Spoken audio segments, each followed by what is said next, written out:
जो भी तुम्हें गुरु जैसा लगे, जो तुम्हारे मन को भा जाए, फिर उस पर ध्यान करने लगना।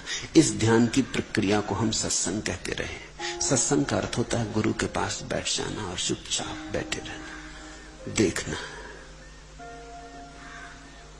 झांकना, अपने को शांत करके, विचार शून्य करके, खाली करके गुरु की मौजूदगी का आनंद लेना, स्वाद लेना। गुरु का स्वाद सत्संग, धीरे धीरे चखना, धीरे धीरे गुरु की मधुरिमा तुम में व्याप्त होती जाए, धीरे धीरे गुरु तुम्हारे भीतर उतरने लगे, तुम्हारे कंठ से तुम्हारे हृदय में जाने लगे। एक मुसलमान फकीर बायजीद एक मरघट से निकलता था।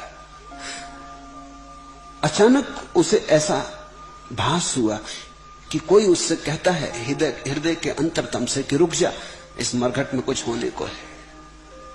तो उसने और मित्रों को विदा कर दिया। मित्रों ने कहा भी कि ये मरघट है, ये कोई रुकने की जगह नहीं, रात तकलीफ में पड़ जाओगे, भूत प्रेत होते। उसने कहा कि भीतर मुझे कुछ कहता, रुक जा, आप लोग जाएं। वो तो वैसे भी नहीं रुकना चाहते थे, मरघट में कौन रुकना चाहता था, लेकिन अकेला बायजीद रुक गया। फिर भीतर से उसको आवाज हुई कि इसके पहले कि सूरज ढल जाए तू बहुत सी खोपड़ियां इकट्ठी कर ले। थोड़ा भयभीत भी हुआ कि मामला क्या है, ये कोई भूत प्रेत तो नहीं जो मुझे इस तरह के सुझाव दे रहा है। लेकिन उसने कहा मेरा अगर परमात्मा पर भरोसा है तो वो जाने। उसने कुछ खोपड़ियां इकट्ठी कर ली। जब वो खोपड़ियां इकट्ठी कर रहा था तो भीतर से आवाज हुई, एक एक खोपड़ी को गौर से देख। तो उसने कहा खोपड़ी में गौर से देखने को क्या, सभी खोपड़ियां एक जैसी होती? फिर भी आवाज हुई कि कोई खोपड़ी एक जैसी नहीं होती। दो आदमी एक जैसे नहीं होते तो दो खोपड़ियां कैसे एक जैसी हो सकती? देख, गौर से देख। तो उसने एक खोपड़ी को गौर से देखा, वो बड़ा चकित हुआ।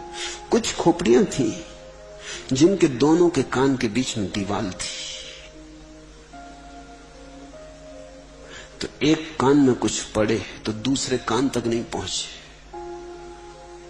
कुछ खोपड़ियां थी जिनके दोनों कान के बीच में सुरंग थी, एक कान में पहुंचे तो दूसरे तक पहुंच जाए। और कुछ खोपड़ियां थी जिनमें न केवल दोनों कानों के बीच में सुरंग थी, बल्कि उस सुरंग के मध्य से एक और सुरंग जाती तो जो हृदय तक चली गई थी, जो नीचे कंठ में उतर गई थी। वो बड़ा हैरान हुआ। उसने कहा हम तो सोचते थे सभी खोपड़ियां एक जैसी होती है प्रभु, अब इसका अर्थ और बता दो। तो उसने कहा पहली खोपड़ियां उन लोगों की हैं जो सुनते मालूम पड़ते थे लेकिन जिन्होंने कभी सुना नहीं। दूसरी खोपड़ियां उन लोगों की हैं जो सुनते थे लेकिन दूसरे कान से निकाल देते थे, जिन्होंने कभी गुना नहीं। और तीसरी खोपड़ियां उन लोगों की हैं जिन्होंने सुना और जो हृदय में पी गए। ये तीसरी खोपड़ियां सत्संगियों की हैं। जब मैंने बायजीद के जीवन में ये उल्लेख पढ़ा तो बड़ा प्यारा लगा। ये तीसरी खोपड़ियां सत्संगियों की, ये समादर योग्य है।